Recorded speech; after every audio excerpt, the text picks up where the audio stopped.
কই গো, বলি কোথায় গেলে? একটু আগেই দেখে গেলাম আমার মানুষটা খাটের ওপর বসে আছে। বলি আমায় খাবার আনতে বলে কোথায় চলে গেলে শুনি? কোথাও যাইনি গো গিন্নি, আমি ঘরেই আছি। বলি খাটের নিচে ঢুকে বসে আছো কেন শুনি? আর বলো না, ট্যাগ থেকে পয়সা বার করতে গিয়ে পয়সাটা মাটিতে পড়ে খাটের নিচে গড়িয়ে ঢুকে গেল। আমার ট্যাগের শেষ পয়সা ছিল গো ওটা। সর্বনাশ! এবার কি হবে? আজ তবে বাজার হবে কি করে শুনি? সেটাই তো ভাবছি গিন্নি, খাটের নিচে কত ময়লা, তার উপর বাতিল জিনিসপত্রে ঠাসা। দূর দূর, পয়সাটা আর খুঁজে পাওয়া যাবে বলে মনে হচ্ছে না। বারবার বলেছি টাকা পয়সা একটু সাবধানে রেখো। একেই আমাদের নুন আনতে পান্তা ফুরোয়, তার উপর বাবু ট্যাকের পয়সা হারিয়ে বসে আছে। ধুর! সর্বনাশ, যে ভয়টা পাচ্ছিলাম সেটাই হলো দেখছি। এবার কি হবে? পেয়েছি। গিন্নির জন্য উপহার কিনে নিয়ে এসে গিন্নির হাতে তুলে দিলেই গিন্নির রাগ একেবারে গলে জল হয়ে যাবে।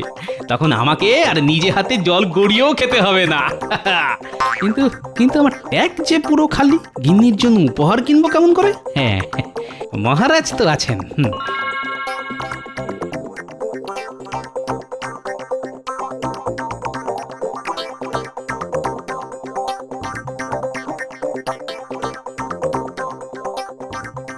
ওরে বাবারে, আজ সূর্য কোন দিকে উঠলো মহারাজ? কেন কেন হঠাৎ এই প্রশ্ন কেন মন্ত্রী? দেখছেন না মহারাজ, গোপাল আজ সঠিক সময়ে রাজসভায় চলে এসেছে। তাই তো দেখছি। কি গোপাল, আজ সময় মতন রাজসভায় চলে এলে যে? গিন্নি বুঝি তোমাকে বাড়ি থেকে তাড়িয়ে দিয়েছে? আগে ঠিকই ধরেছেন মহারাজ, তাই আমি আপনার কাছে এসেছি মহারাজ। যদি কিছু পয়সা হবে না। হ্যাঁ? ঠিক শুনেছ তুমি, আমি তোমাকে একটা পয়সাও দেব না। তুমি শুধু পয়সার লোভেই রাজসভায় আসো গোপাল। ঠিক হয়েছে, ঠিক হয়েছে। কে বলেছে? কে বলেছে মহারাজ আমি শুধু পয়সার লোভে রাজসভায় আসি? আমি হলাম গোপাল ভাঁড়। আমি কতবার আমার বুদ্ধির জোরে এই রাজ্যটাকে বাঁচিয়েছি, সেসব কথা কি আপনি ভুলে গেলেন মহারাজ? ভুলে আমি যাইনি গোপাল, আমার সব মনে আছে। কিন্তু আমি যে তোমাকে এমনি এমনি একটা পয়সাও দেব না। দেওয়ার আগে একবার তোমাকে বাজিয়ে দেখে নেব তোমার বুদ্ধির ধার আগের মতোই আছে কিনা। মহারাজ, আমি বলি কি, আপনি গোপালকে এবার রাজসভা থেকে বহিষ্কার করে দিন। গোপালকে বসিয়ে বসিয়ে আর কতদিন বেতন দেবেন? ঠিক বলেছ মন্ত্রী, ঠিক। গোপালের বুদ্ধির জোর আর আগের মতন নেই। আগে গোপাল নিজের বুদ্ধির জোরে সব নতুন নতুন কাজ করত, আর এখন আগে এটা আপনার ভুল ধারণা মহারাজ। গোপালের বুদ্ধি সেই আগের মতোই আছে, আর গোপাল ভাঁড়ের নিজস্বতা হলো গোপাল নিজের বুদ্ধিতে চলে, কাউকে অনুকরণ করে না। উল্টে সবাই গোপালকে অনুকরণ করে মহারাজ। তাই না? গোপাল কাউকে অনুকরণ করে না, উল্টে সবাই গোপালকে অনুকরণ করে। আচ্ছা বেশ, তুমি যদি তোমার এই কথার প্রমাণ আমাকে দিতে পারো, তাহলে আমি তোমাকে এই মাসেই দ্বিগুণ বেতন দেব। আর গোপাল যদি নিজের কথায় প্রমাণ দিতে না পারে, তাহলে গোপালের আগামী 5 মাসের বেতন কেটে নেওয়া হবে। কি গোপাল, রাজি তো? একটা অন্যরকম গন্ধ পাচ্ছি বলে মনে হচ্ছে। মহারাজ কি জেনে বুঝে আমার বুদ্ধির পরীক্ষা নিচ্ছেন? বলো গোপাল, বল। আমি রাজি মহারাজ, বলুন আমাকে কি করতে হবে। বেশ, তাহলে একদিন আমি আর তুমি পাশের রাজ্যের জঙ্গলে ভ্রমণে যাব, এবং যাব খালি হাতে। তোমাকে আমার সঙ্গে গোটা একদিন কাটাতে হবে। আমি সারাদিন যে যে কাজ করব, তোমাকে তার উল্টোটা করতে হবে। আমাকে কিন্তু অনুকরণ করলে চলবে না। বেশ, তাহলেই আমি জিতে যাব। না না না, তাহলে তো টক্কর সমান সমান হবে। জিততে হলে তোমাকে এমন কাজ করতে হবে যেটা আমি অনুকরণ করব। তুমি যে কাজটা করবে সেটা আমাকে অনুকরণ করাতে পারলেই তুমি জিতে যাবে গোপাল। কারণ একটু আগেই তুমি বলেছো গোপাল কাউকে অনুকরণ করে না, উল্টে সবাই গোপালকে অনুকরণ করে। তবে আর দেরি কেন, আজই চলুন না মহারাজ, আমিও যাব আপনাদের সঙ্গে। একজন নিরপেক্ষ মানুষ তো লাগবেই বিচার করার জন্য। বেশ, তবে আজকেই চলো সেনাপতি, এক্ষুনি ঘোড়া বার করো, আমরা সবার প্রথমে নদীর ধারে যাব। এক্ষুনি যাচ্ছি মহারাজ। মহারাজ যখন ঘোড়ায় চেপে যাবেন তখন আমি পায়ে হেঁটে যাব, না হলে তো মহারাজকে অনুকরণ করা হয়ে যাবে।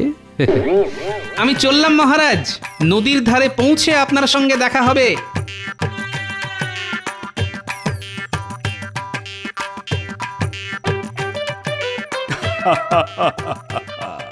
এবার দেখবো গোপাল তোমার বুদ্ধির দৌড় কতটা।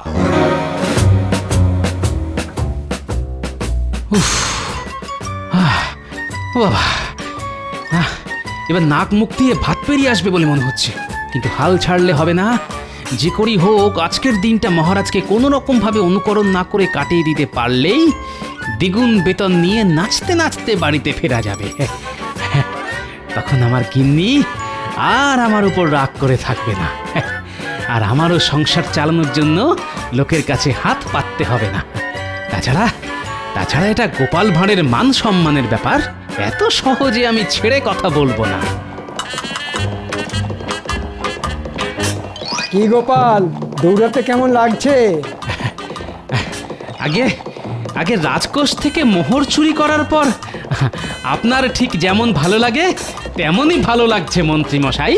দেখেছেন মহারাজ, গোপাল মচকাবে তবু ভাঙবে না। গোপাল, এইভাবে ছুটতে থাকলে তো তুমি দুদিনেই নিজের অত বড় ভুঁড়িখানা খোয়াবে, তখন কিন্তু তোমাকে দেখতে বেশ লাগবে। যত ইচ্ছে হাসুন মহারাজ, মরে গেলেও আজ আমি আপনাকে অনুকরণ করব না, কিছুতেই নয়। তাই নাকি? তবে আর কি, ছুটতে ছুটতে তাড়াতাড়ি নদীর ধারে এসো, আমরা চললাম।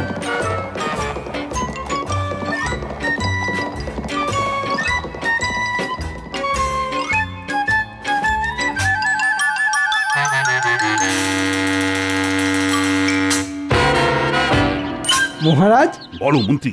আমরা তো পৌঁছে গেলাম, কিন্তু এবার আমাদের গোপালের আসা পর্যন্ত অপেক্ষা করতে হবে। তা তো হবেই, আর গোপাল আসলেই আমি নৌকো করে ওপারে যাওয়ার কথা বলবো। আমরা নৌকা করে ওপারে যাব, তাহলে তো গোপালকে সাঁতার কেটে ওপারে যেতে হবে। হ্যাঁ, তাই তো আমি আগে থেকে গোপালকে কিছুই বলিনি মন্ত্রী। আজ গোপালকে হারিয়ে তবেই আমি প্রাসাদে ফিরবো, তুমি দেখে নিও। আরেকটু, ওই তো মহারাজ আর মন্ত্রী মশাই দাঁড়িয়ে আছেন। উফ, আমি এসে গেছি মহারাজ। এসো গোপাল এসো, আমরা তো তোমার জন্যই অপেক্ষা করছিলাম। ঠিক বলেছেন মহারাজ। হ্যাঁ, এবার আমরা এখান থেকে কোথায় যাব মহারাজ? আমরা যাব নদীর ওপারে, আর আমি যাব নৌকো করে। আমিও মহারাজের সঙ্গে নৌকা করে ওপারে যাব, কিন্তু তুমি কিসে করে যাবে শুনি? নৌকা করে গেলে তো মহারাজকে অনুকরণ করা হয়ে যাবে। ও, এইবার বুঝেছি মহারাজ কেন নদীর ধারে এসেই আমাকে ওপারে যাওয়ার কথাটা বললেন। ঠিক আছে, হোক কষ্ট, আমি কিছুতেই হার মানব না। আজ আমি দ্বিগুণ বেতন নিয়ে তবেই ঘরে ফিরব। কি হলো গোপাল, আরে কি ভাবছো? অনেকদিন নদীর জলে সাঁতার কাটা হয় না মহারাজ, তাই আমি সাঁতার কেটে ওপারে যাব ভাবছি। বেশ বেশ, তবে আর দেরি করো না, এক্ষুনি সাঁতার কাটা শুরু করো, না হলে যে আমাদের আবার ওপারে গিয়ে তোমার জন্য অপেক্ষা করতে হবে।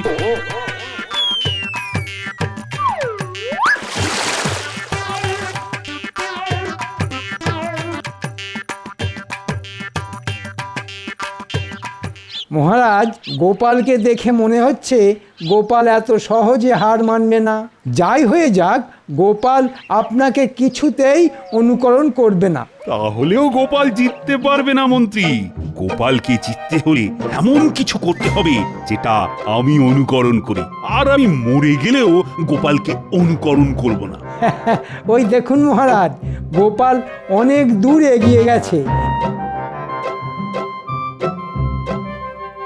এবার আমরাও যাই, চলুন। হ্যাঁ হ্যাঁ, চলো চলো।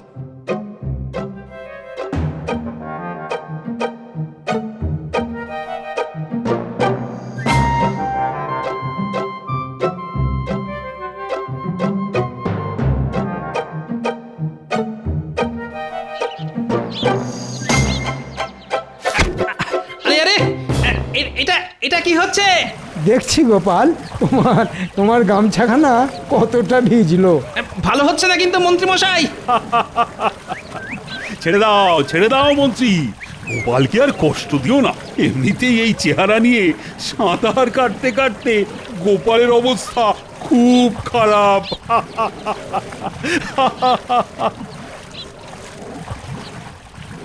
হাসুন হাসুন, যত খুশি হাসুন, এরপর যে আপনাদের কাঁদতে হবে।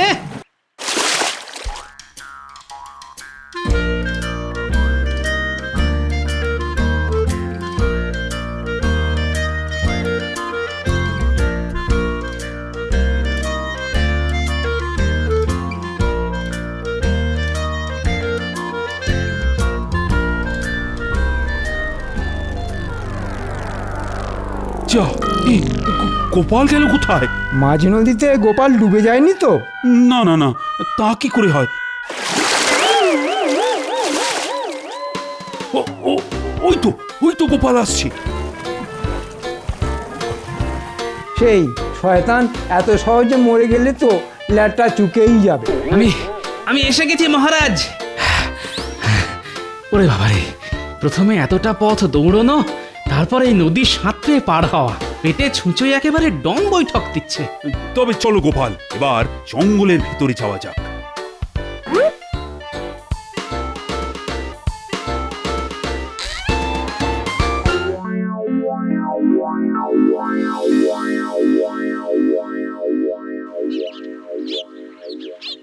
মহারাজ, এবার আমরা কি করব? অনেক দূরের পথ পেরিয়ে এই জঙ্গলে এসেছি, তাই আজ আমরা সন্ধে পর্যন্ত এই জঙ্গলেই থাকবো। মহারাজ, সকালে তাড়াহুড়োর চোটে বাড়ি থেকে কিছু খেয়ে আসতে পারিনি। আমার বড্ড খিদে পেয়েছে। তবে এক কাজ করো মন্ত্রী, আশেপাশে অনেক ফল গাছ আছে দেখছি, তুমি গিয়ে আমাদের সবার জন্য বেশি বেশি করে ফল পেড়ে নিয়ে এসো তো। আমি আর গোপাল ততক্ষণ এই গাছের ছায়ায় বসে একটু জিরিয়ে নিই। আচ্ছা মহারাজ, আমি এক্ষুনি যাচ্ছি।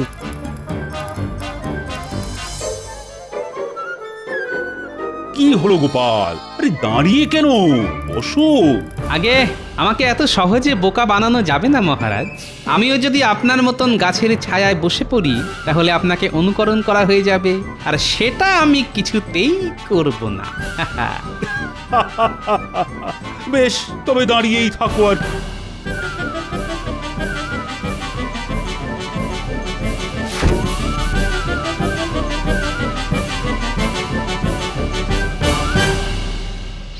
আহ, কত ফলমূল!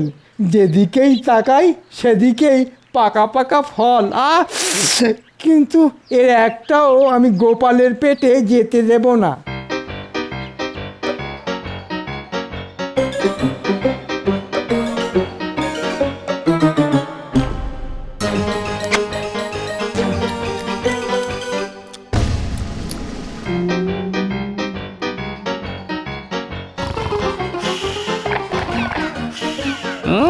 মহারাজ মনের সুখে জিরিয়ে নিচ্ছেন, এদিকে আমাকে দেখো, এত খাটাখাটি করো, দাঁড়িয়ে থাকতে হচ্ছে।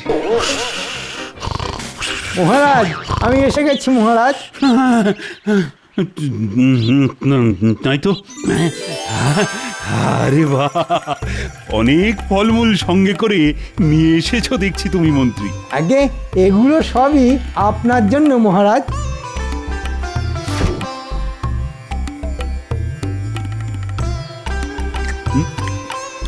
না না, আমি একা এত ফলমূল খেতেই পারবো না। কি গোপাল, দাঁড়িয়ে না থেকে তুমিও খাওয়া শুরু করো। না গোপাল, খাও। মহারাজ তো আগেই খাওয়া শুরু করে দিয়েছেন, তুমিও শুরু করো। আপনারাই খান, পেট ভরে খান, আমার খিদে নেই। সে কি, এতটা পথ হেঁটে ছুটে সাঁতার কেটে এলে, আর এখন বলছো খিদে নেই? আছে আছে, গোপালের খুব খিদে আছে, খাচ্ছে না শুধু ওই দ্বিগুণ বেতনের লোভে। গোপাল খাওয়া শুরু করলেই তো আপনাকে অনুকরণ করা হয়ে যাবে। হ্যাঁ, তবে আর কি, না খেয়েই থাকো তুমি। আহ আহ, কি সুস্বাদু। ভগবান, আমাকে আমাকে আরেকটু সহ্য ক্ষমতা দাও। শুধু আজকের দিনটা কোনো রকমে কাটিয়ে দিতে পারলেই হলো। এত সহজে আমি তোমাকে ছেড়ে দেব না গোপাল। এবার দেখো আমি কি করি।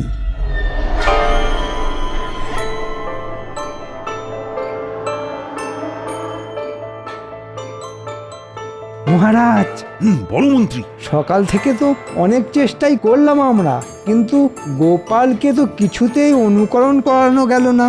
হ্যাঁ, সেটাই তো ভাবছি মন্ত্রী।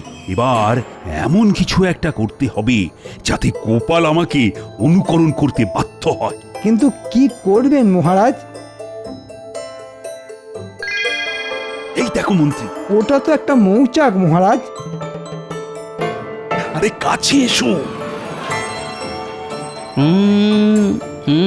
মতলবটা ভালো ঠেকছে না, আমাকে আবার নতুন কোনো সমস্যায় ফেলার চেষ্টা করছেন।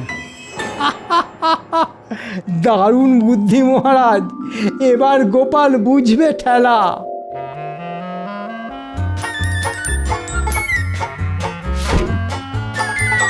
সর্বনাশ! মহারাজ আগেই ছুটে পালিয়েছেন গোপাল, এবার ভাবো তুমি কি করবে। ওরে বাবারে! মরে গেলেও আমি এখান থেকে পালাবো না। মহারাজকে আমি কিছুতেই অনুকরণ করব না। দেখো মন্ত্রী, দেখো গোপাল দাঁড়িয়ে দাঁড়িয়ে কেমন মৌমাছির কামড় খাচ্ছে। মহারাজ, গোপালের ভীষণ জেদ। গোপাল যখন একবার ঠিক করেছে যে ও আপনাকে অনুকরণ করবে না, তখন মরে গেলেও সেটা করবে না। তাই তো দেখছি মন্ত্রী, গোপাল যদি নিজের সিদ্ধান্তে অনড় থাকতে পারে তাহলে আমিও পারব।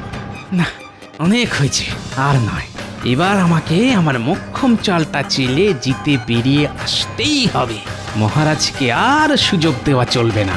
উফ, এই সময় আমার বাড়ির বিছানাটা খুব দরকার ছিল। একেই সারা গায়ে ক্লান্তি, একটু জমিয়ে ঘুম দিতে পারলেই বুদ্ধিটা খুলে যেত।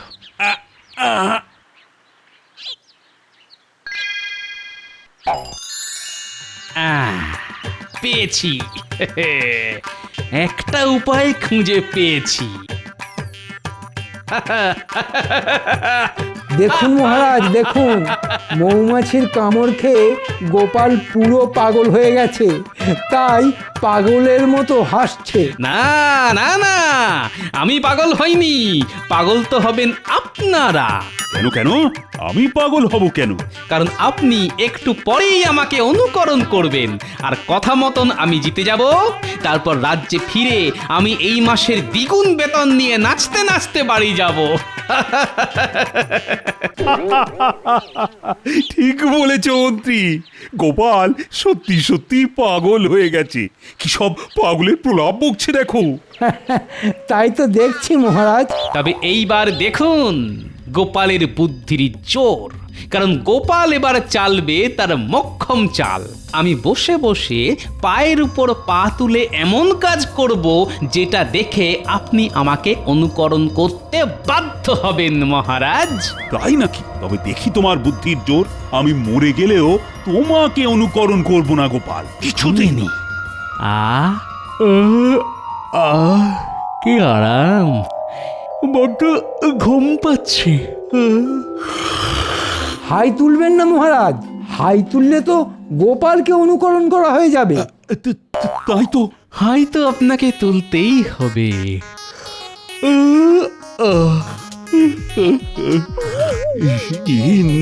না না, আমি কি করলাম?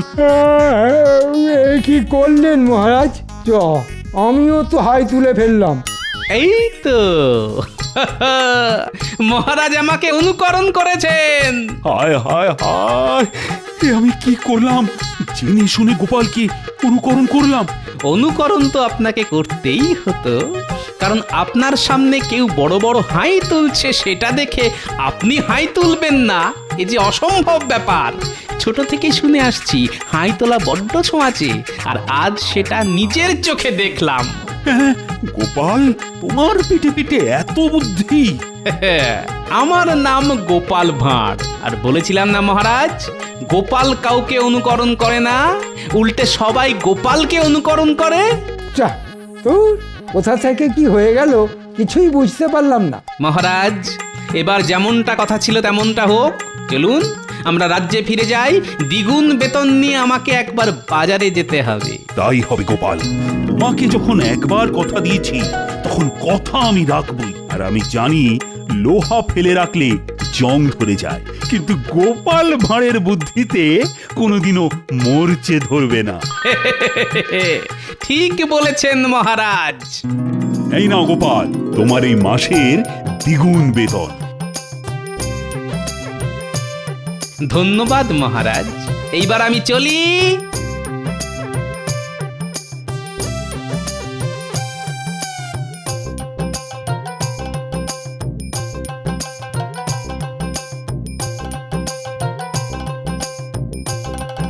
আহা কি আনন্দ, আহা আহা আহা। আহা কি আনন্দ, আহা কি আনন্দ।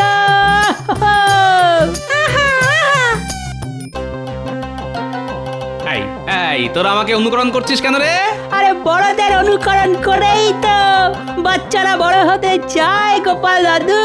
আর তুমি হলে আমাদের একমাত্র দাদু, আমরাও বড় হয়ে তোমার মতনই হতে চাই গোপাল দাদু। তা ঠিক, মাঝে মাঝে অনুকরণ করাও ভালো।